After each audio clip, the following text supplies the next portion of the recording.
Good morning coffee lovers and welcome to Sunday morning coffee. So today we're going to be making the amazing, really popular cappuccino right at home on the Sage Barista Express.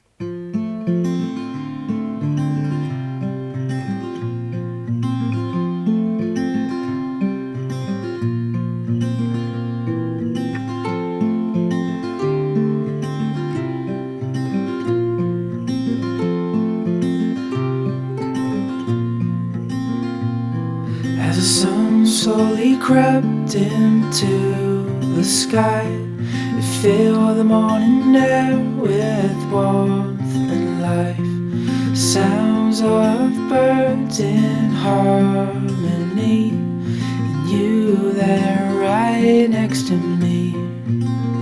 Okay, so first thing I'm going to do is make sure that I've got the right amount of coffee and it's grinding right. So I've got a grind size 6, which is good for espresso. I've got a 15-second grind time, which should give me 18 grams of coffee, because what I want to do is I want to create a great espresso on my machine, which means I want a ratio of 1 to 2.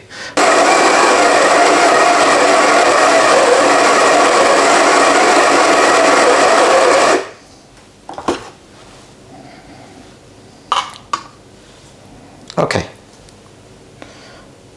it says 17.9, it keeps shifting between 18 grams and 17.9, so I'm happy with that.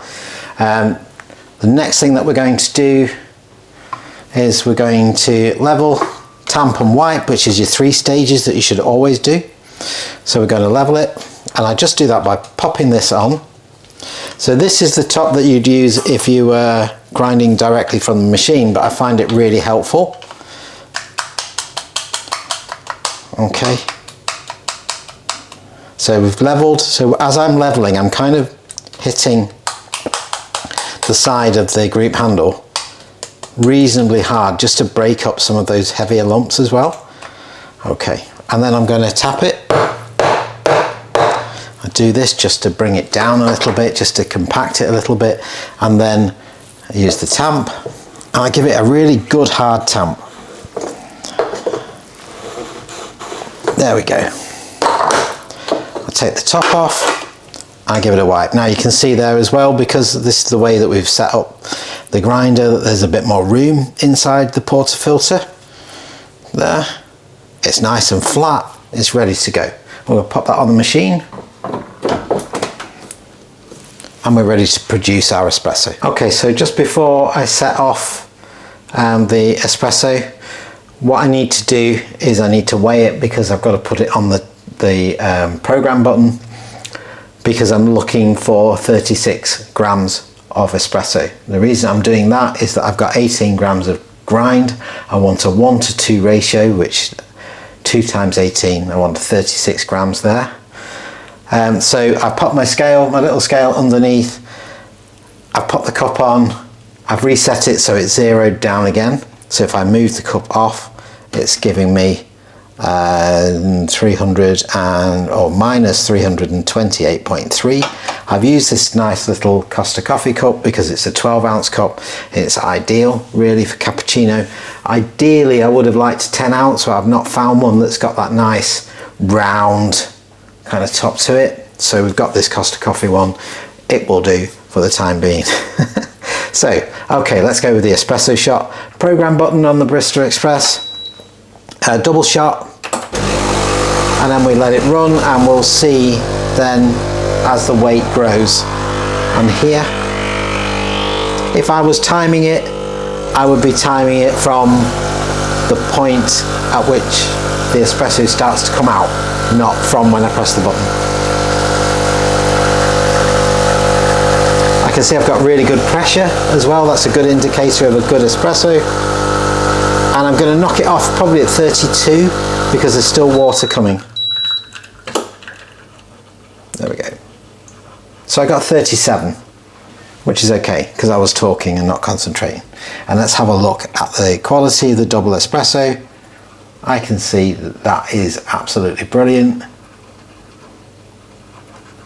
In an ideal world, I would have steamed my milk first, but because the Barista Express is a little bit slow, it's a little bit slower on steaming and it's a little bit slower on producing the espresso than the professional machine, then basically I have to do it this way around. So if we swirl it around, we can see that the crema is sticking nicely. I can break the crema up. It's fantastic. That is ideal cappuccino espresso. I'm going to take the group head off. I'm going to leave the coffee puck inside because it's nice and warm, so that when I make my next coffee in a moment, the group handle is staying nice and warm. I'm going to get my jug. So I use this jug. It's got the milliliters down the bottom. I'm going to use 200. I also use the temperature gauge there as well, just to help me make sure that my milk is the right temperature for the coffee. Okay, so whole milk, we're going to go with the 200 like I said. And it's also got the milliliters on the inside of the jug as well, so we can see. If you're just starting out and you've never steamed milk before, then whole milk is the best way to go because it is the easiest milk to use to steam for latte art, for cappuccino, basically for everything. And then introduce other things like alternative milks or skim milk or something like that after. You don't have to drink it, it's just about learning to steam. Okay, so first thing we're going to do with the steam is purge. So we're going to knock the steam arm on and we're going to get the machine to start producing a really good quality steam.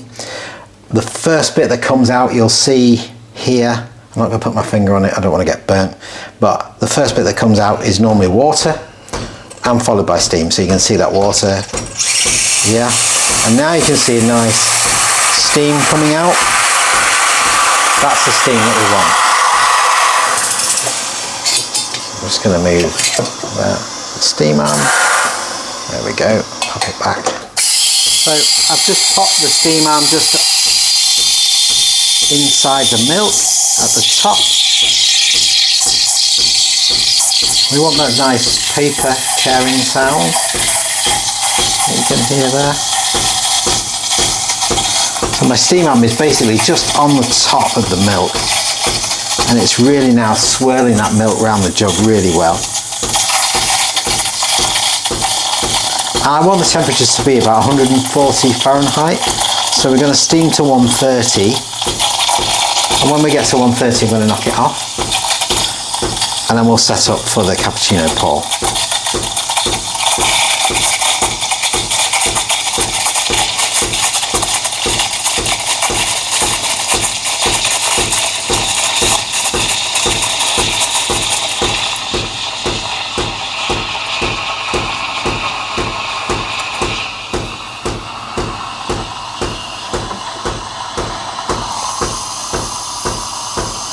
Getting towards 130 now. 140 is an ideal temperature.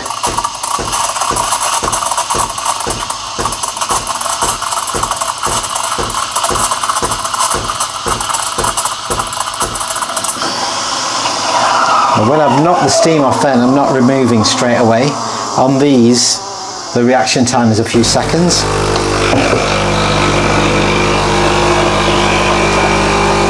So if you knock off and then you take your steam arm out of the milk, any residual steam is going to end up destroying your milk foam at the top. Okay, there we go. Okay, so let's have a look. Let's have a look at the milk. Really nice cappuccino milk. And I keep doing the swirling. And the reason why I'm doing the swirling, it's called surfing in the industry, and it's just keeping that milk alive while we're ready to pour our cappuccino.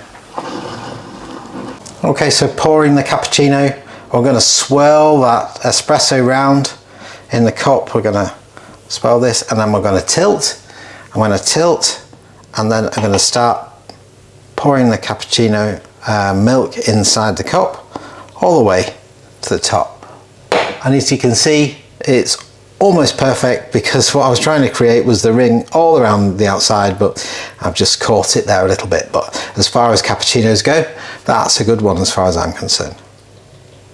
Others may argue, but I think that's a good cappuccino.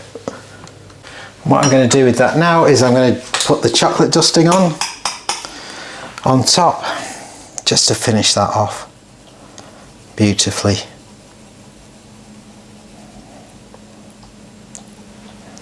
And there we have it. One beautiful cappuccino, ready to go, easy to make, at home. Enjoy. Have a good Sunday. Thank you for watching. I really appreciate you watching. Please give us a subscribe if you want to subscribe and get some updates. A like, any comments, pop them in and I'll do my best to reply to you as soon as I can. But thank you so much again for watching, and I will see you next time.